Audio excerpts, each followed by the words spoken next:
आपने बहुत बार लोगों को कहते हुए सुना होगा कि आसमान खा गया या फिर जमीन निकल गई।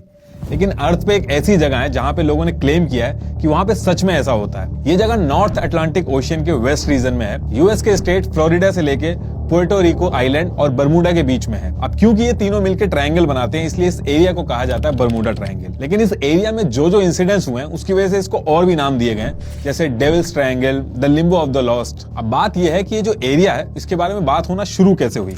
1950 में यूएस मीडिया के अंदर इस एरिया के बारे में हल्की हल्की बातचीत शुरू हो रही थी, लेकिन पहली बार इसको बरमूडा ट्रायंगल लोगों ने तब बोलना चालू किया जब विंसेंट गेडी ने एक आर्टिकल पब्लिश किया आर्गोसी मैगजीन में, और उसमें उन्होंने लिखा कि फ्लोरिडा के पास एक एरिया है जो 3 पॉइंट से मिलकर बना है और जहां पे कुछ अजीब सी एक्टिविटीज हो रही हैं। और जब ये आर्टिकल उन्होंने लिखा तो उस आर्टिकल का जो नाम था वो लिखा था द डेडली बरमूडा ट्रायंगल।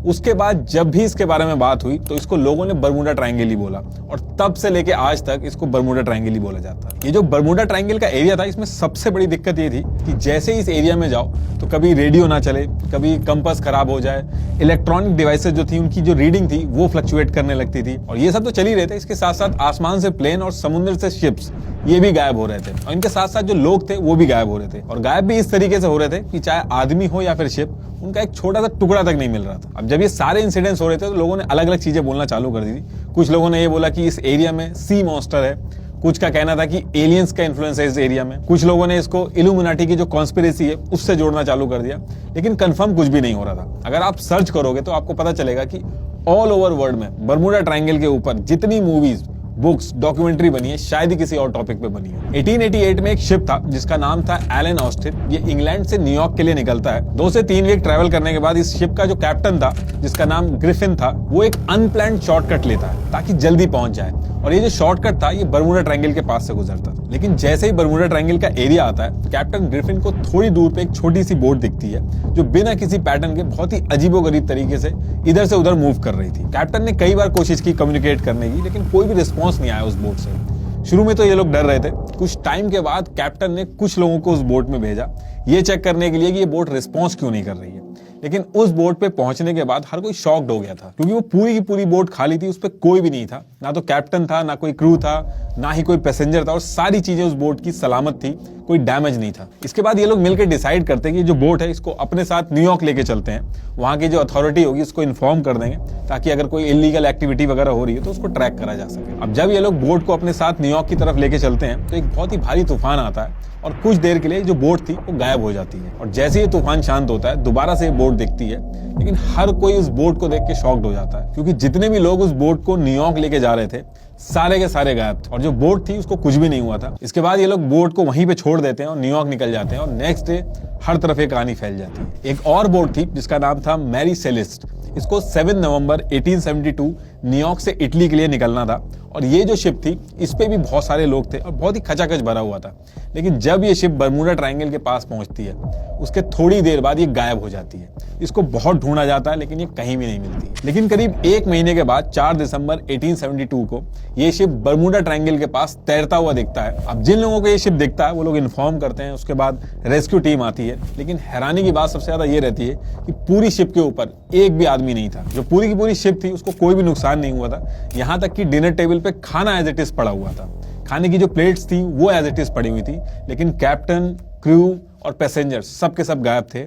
इन लोगों का आज की डेट तक पता नहीं चल पाया कि ये लोग गए कहाँ। इसके बाद 5 दिसंबर 1945 को 5 फाइटर प्लेन्स का एक ग्रुप नेविगेशन और ये जो कॉम्बैट फाइटिंग होती है इसकी ट्रेनिंग के लिए फ्लोरिडा से निकलता है। ये जो पूरा ग्रुप था इसको नाम दिया गया था फ्लाइट 19। इस पूरे ग्रुप में सारे ट्रेनी थे और एक सीनियर लेफ्टिनेंट था जिसका नाम था चार्ल्स। इनकी ट्रेनिंग का जो रूट था उसमें यह था कि ये फ्लोरिडा से निकलेंगे, उसके बाद चिकन रॉक एक जगह है वहां पे बॉम्ब ड्रॉप करेंगे, उसके बाद ग्रैंड बहामा पे जाके वापस फ्लोरिडा के बेस पे आ जाएंगे। उस पर्टिकुलर टाइम पे तो मौसम क्लियर था, लेकिन जैसे ही ये लोग निकलते हैं उसके 2 घंटे बाद ही मौसम खराब हो जाता है, और इनके लीडर चार्ल्स डिसाइड करते हैं कि ये टास्क पूरा नहीं करेंगे बल्कि वापस लौट जाएंगे। चार्ल्स जो थे वो अपना कंपास निकाल के देखते हैं, लेकिन वो खराब था। वो अपना दूसरा कंपास निकाल के देखते हैं क्योंकि वो भी खराब था।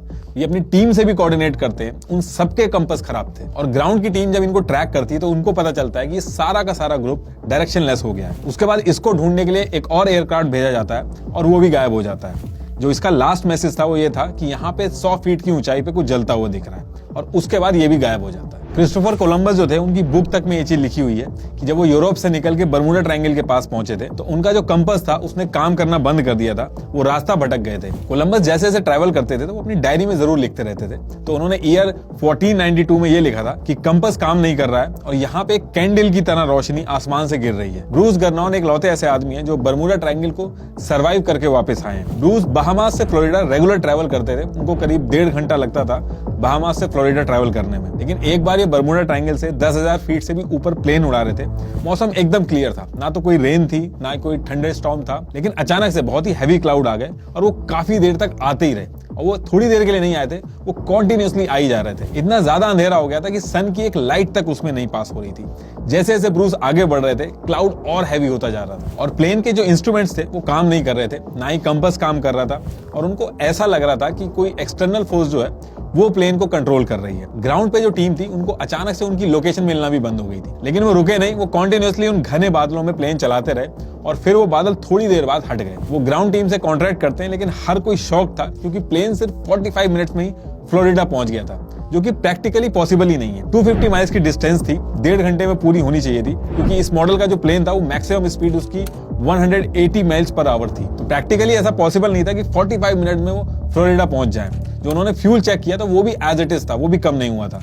फिर आगे चल के उन्होंने इस पे किताब लिखी। अब देखिए, जो स्टोरीज मैं आपको बता रहा हूँ ऐसी और भी बहुत सारी स्टोरीज हैं बर्मुडा ट्रायंगल के ऊपर जो बुक्स, मूवीज और डॉक्यूमेंट्री की फॉर्म में बिक रही हैं। अब इसके पीछे रीजन ये है कि लोगों को पसंद आती है मिस्टीरियस स्टोरीज, उन स्टोरीज से कनेक्शन बिल्ड करना और पसंद आता है उनको, क्योंकि ये जो कॉन्स्पिरेसी थ्योरीज होती हैं काफी इंटरेस्टिंग होती है। वहीं रियल फैक्ट्स जो होते हैं वो थोड़े से बोरिंग होते हैं, उनमें मजा नहीं आता है, उनको सुनने में ऐसा लगता है जैसे कि पढ़ाई चल रही है और इसी चीज का बिजनेस बनाया जाता है। ऐसी स्टोरीज जिनमें यह है कि पहले बर्मुडा ट्रायंगल था, उसके नीचे एक सिविलाइजेशन था, अब वहां पे हम एलियन से मिलेंगे, मिलियंस में बिकती हैं। आप सर्च करके देखिएगा बर्मुडा ट्रायंगल पे कितनी मूवीज बनी है, आप थक जाओगे देखते देखते, इतनी मूवीज बनी है। आप बुक सर्च करोगे तो तांता लगा हुआ है अलग अलग स्टोरीज का, एलियन से लेके इल्यूमिनाटी तक, जिसकी जितनी इमेजिनेशन है उसने उस लेवल की स्टोरीज बना के बेची है। एक पर्टिकुलर इंसिडेंट के कुछ डेटा पॉइंट्स को उठा के, जो कि 100 से 200 साल पुराने हैं, जिनको वेरीफाई तक नहीं किया जा सकता, हम कुछ भी मान लेते हैं। जब मैं सारी स्टोरीज बता रहा था तो आपके दिमाग में क्वेश्चन जरूर आएंगे कि अगर इतनी मिस्टीरियस है ये जगह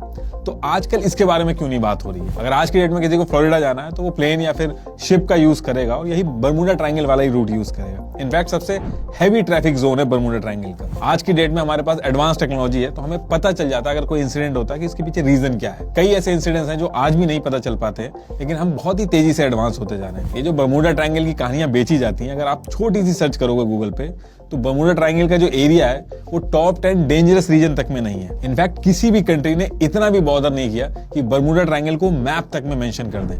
यूएस नेवी तो बर्मुडा ट्रायंगल का जो नाम है इस वर्ड को ही नहीं मानती है। बर्मुडा ट्रायंगल की जो विकिपीडिया डेफिनेशन है वो ये कहती है कि ये एक अर्बन लेजेंड है, मतलब कि एक कहानी है जो बताई जा रही है कि सच है, लेकिन वो सच है नहीं। लॉयड लिस्ट ये एक शिपिंग पब्लिकेशन है जो ऑल ओवर वर्ल्ड के शिप्स है उनका डेटा मेंटेन करती है कि कितनी कैजुअलिटी हुई है, हर साल कितने शिप गायब हुए हैं, और इनके हिसाब से ऑल ओवर वर्ल्ड में जितने भी वेसल्स हैं उसमें से 1.8% के साथ कैजुअलिटी होती है किसी न किसी रीजन से। कुछ के रीजंस पता चल पाते हैं, कुछ के रीजंस नहीं पता चल पाते, और कुछ तो ऐसे हैं जो कि मिलते तक नहीं है। बर्मुडा ट्रायंगल के एरिया में 8,634 शिप्स गए हैं, जिसमें से 2 कैजुअलिटी हुई हैं। अगर आप इसको कंपेयर करोगे वर्ल्ड की बाकी कैजुअलिटी से तो ये डेटा बहुत ही कम है, लेकिन इसके बाद भी बर्मुडा ट्रायंगल बहुत ही ज्यादा फेमस है क्योंकि इसकी जो स्टोरी है, बुक्स हैं, डॉक्यूमेंट्री, मूवीज, टूरिज्म, इन सब की जो इकोनॉमी है वो बहुत ही स्ट्रांग है। ला ट्रिब्यूना की रिपोर्ट के हिसाब से 75 शिप्स और एयरक्राफ्ट मिस हुए हैं बर्मुडा ट्रायंगल से। अगर आप एवरेज निकालोगे तो दुनिया की बाकी जगहों पे भी लगभग इतने ही एक्सीडेंट्स हुए हैं। जापान के पास में भी सेम ऐसा ही एरिया है ट्रायंगल शेप में, उसका भी नाम दिया गया है ड्रैगन ट्रायंगल। यहाँ भी 1945 में A6M0 एयरक्राफ्ट का कनेक्शन टूट गया था और लास्ट मैसेज में पायलट सिर्फ यही बोल रहा था कि something is happening in the sky is opening up. उसके बाद भी आज तक नहीं पता चला कि वहां पे हुआ क्या था। सेम इसी ड्रैगन ट्रायंगल में 1980 में MV डर्बीशायर, जो बहुत ही बड़ा ब्रिटिश शिप था, वो भी अचानक से गायब हो गया था और उसके बारे में आज तक किसी को नहीं पता चला कि वो गया कहां पे। ड्रैगन ट्रायंगल का जो एरिया है वो बर्मुडा ट्रायंगल की तरह ही है और इंसिडेंट्स भी ऑलमोस्ट सेम होते हैं, लेकिन उसके बाद भी बर्मुडा ट्रायंगल को ज्यादा लाइमलाइट मिलती है क्योंकि हॉलीवुड ने जितनी मूवीज बर्मुडा ट्रायंगल पे बनाई है उतनी ड्रैगन ट्रायंगल पे नहीं बनाई है। जितनी बुक्स बर्मुडा ट्रायंगल पे पब्लिश हुई हैं उतनी ड्रैगन ट्रायंगल पे पब्लिश नहीं हुई हैं।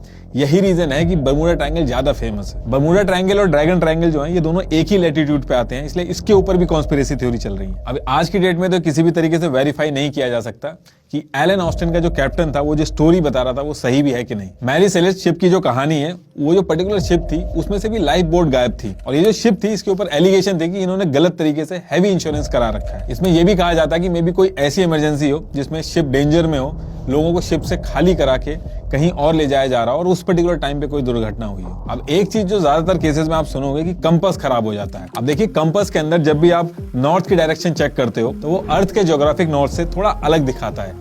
इसलिए अर्थ के दो पोल सिस्टम है, एक मैग्नेटिक पोल सिस्टम जो कंपास दिखाता है और दूसरा जियोग्राफिक पोल सिस्टम जो कि अर्थ के एक्सिस ऑफ रोटेशन पर बेस्ड है। जियोग्राफिक नॉर्थ पोल को हम ट्रू नॉर्थ भी कहते हैं, लेकिन अर्थ के ऊपर कुछ जगह ऐसी भी है जहां पे अगर आप कंपास से चेक करोगे तो वो एक्चुअल नॉर्थ पोल दिखाएगा, और जिस जगह पे ये एक्चुअल नॉर्थ दिखता है उसको हम कहते हैं एगोनिक लाइन। वैसे तो ये जो एगोनिक लाइन है ये चेंज होती रहती है, लेकिन बर्मुडा ट्रायंगल पे काफी सालों से इसका सेंटर है, इसलिए इस एरिया में कंपास दिक्कत करता है और गलत डायरेक्शन दिखाता है। फ्लाइट 19 की भी बात करें तो उस केस में भी इन्वेस्टिगेटिंग टीम की जो रिपोर्ट आई थी उसमें भी यही आया था कि एक ह्यूमन एरर है, जिसमें कंपास फेलियर की वजह से वो लोग रास्ता भूल गए थे और लास्ट में उनका फ्यूल खत्म हो गया था। लेकिन आज की डेट में मॉडर्न जीपीएस है, रडार है, सोनार है, इसलिए आज की डेट में ये सारी चीजें सुनाई नहीं आती। बर्मुडा ट्रायंगल का जो एरिया है वहाँ पे मीथेन हाइड्रेट की फील्ड भी है, तो जब मीथेन का इरप्शन होता है तो वो पानी से मिलके बड़े बड़े बबल्स बनाता है, जिससे पानी की डेंसिटी कम हो जाती है, और नॉर्मली जिस डेंसिटी के हिसाब से शिप्स बने होते हैं तो वो सर्वाइव नहीं कर पाते हैं और डूब जाते हैं। एक्सपेरिमेंट में भी ये प्रूव हो चुका है कि बबल्स की वजह से शिप्स डूब सकते हैं। इसके साथ साथ यूएस के कई स्टेट्स हैं जो बर्मुडा ट्रायंगल से लगे हुए हैं, वहाँ पे हरिकेन बहुत आते हैं, जैसे कि फ्लोरिडा, तो ये भी एक रीजन माना जाता है एक्सीडेंट्स का। बर्मुडा ट्रायंगल में ऐसा नहीं है कि सिर्फ एक ही रीजन की वजह से एक्सीडेंट्स होते हैं, इसमें कई सारी चीजें हैं। 2016 में यूनिवर्सिटी ऑफ कोलोराडो की साइंटिस्ट की टीम ने सैटेलाइट इमेजेस निकाली बर्मुडा ट्रायंगल की, तो यहाँ पे उनको हेक्सागोन शेप में क्लाउड दिखे जो नॉर्मली नहीं दिखते हैं। ये हेक्सागोन क्लाउड एक एयर बॉम्ब की तरह एक्ट करते हैं और एयरक्राफ्ट पे 175 माइल्स पर आवर की स्पीड से हिट कर सकते हैं, जिससे पूरा का पूरा एयरक्राफ्ट कोलैप्स हो सकता है। साइंटिस्ट डॉक्टर काल, जिन्होंने सिडनी यूनिवर्सिटी में रिसर्च की, इन्होंने इस पूरे एरिया को बहुत ही अच्छे से एनालाइज किया कई सालों तक। उसके बाद उन्होंने कहा कि ये एक ह्यूमन एरर, बैड वेदर और अनप्रिडिक्टेबल सिचुएशन की वजह से हादसे हुए हैं। उस एरिया में ज्यादा लोग ट्रैवल करते हैं, इसलिए ज्यादा सुनाई देता है।